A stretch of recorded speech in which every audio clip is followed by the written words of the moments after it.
Hello everyone, hope everybody's doing great today. Appreciate those who watch this video. Hope you enjoy it, and thank you for those who subscribe.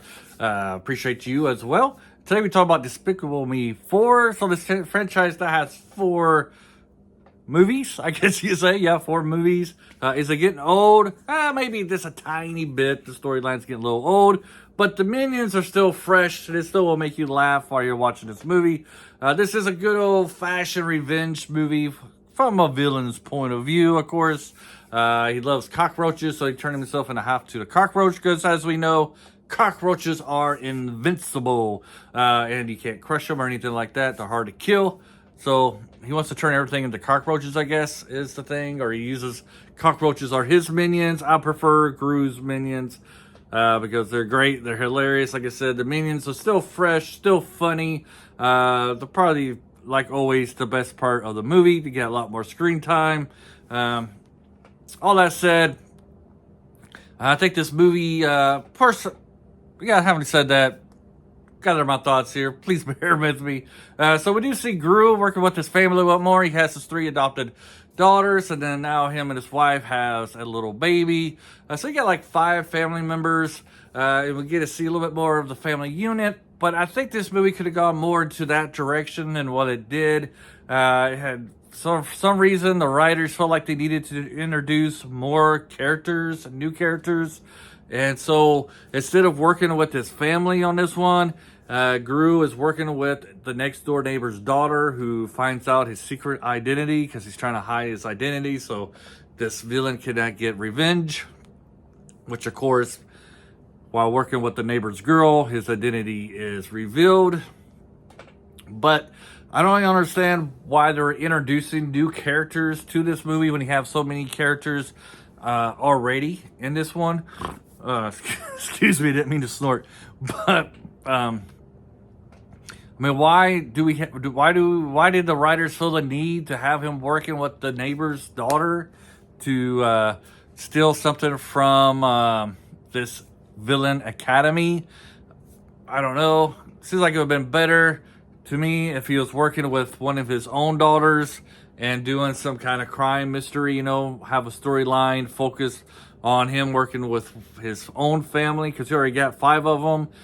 The 3 daughters and the wife are kind of like just there, and they're just doing stuff for them for their characters to seem busy. The movie does touch on some important features that a family might go through, such as moving. The oldest daughter, she's kind of bummed out that she has to move from one house to another house. She's going to lose her friends. She has to adapt to a new school environment. For a teenager, that's going to be hard to endure. Remember, when I was a teenager, my family was thinking about moving, and I had all those same issues. Like, I'm going to move away from all my friends. I'm going to a different school. But, luckily for me, we never did move. But, that is some stuff that this movie could have concentrated a little bit more with the story, but they decided not to go that direction. It basically hit on that for like 2 or 3 minutes, The daughter comes home full of glitter on her face. And you kind of assumed that the next door neighbor's daughter was the one who did it, but they didn't really touch upon like who's the one who's kind of bullying their daughter at their new school. And the subject's really not touched upon. It's just, they leave it at that. The daughter comes home, glitter on her face. Who cares? Let's move on to, the next door neighbor knows who Gru is. So I feel like the story should have stayed within the family more than what it did, focused on that part. And then maybe something could happen at school that revealed Gru's identity. I don't know. But I feel like it was unnecessary to add a new character to this franchise when you have so many characters already established. I have to say that, though, I did laugh a little bit, especially with the minions. If I had little children, I think they would have enjoyed it. I kind of watch this by myself because I kind of like this series, the franchise Despicable Me. It started when my kids were young, and now they're, older now. So they're not really into this kind of stuff, I don't think. Anyways, I couldn't get them to watch this one anyways. But I do kind of enjoy the franchise. I like Minions. I like Steve Carell's Gru. I like the characters that they established. I think they're really great. So I guess I was kind of upset or down that they didn't have the daughters and the wife more prominent in this movie. That would be my criticism. But, you know, if you're looking for something to watch with your kids, be a great show to show them. I think everybody would love it. It's not really necessary to watch the first 3 movies. You know, each movie's kind of its own thing. I mean, it would be, I guess it would be kind of nice to know how, you know, he got these 3 daughters and how he got married and met his wife and stuff like that, which the other 3 movies touch upon.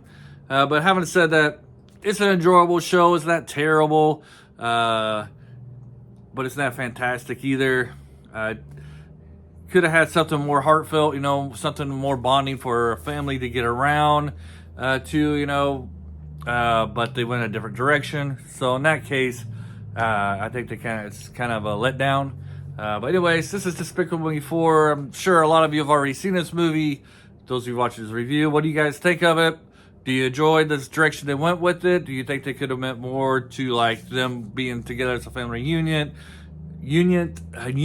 if I can say unit right, and focus on, you know, them moving and how that affects the daughters and their family, and more of the bonding between the baby and Gru. I guess I didn't really touch upon that much, but you know, at the beginning, I guess this movie's more about him bonding with his son, his baby son, because at the beginning the son don't like him, but at the end they all get along, right? Happy ending, happy times. I got some callbacks to old villains, which was kind of nice to see. Because to be honest, I kind of forgot a few of them. It's been a while since I've seen the other Despicable Me's. But anyways, have a great day. Hopefully you enjoyed this review. Until next time, adios.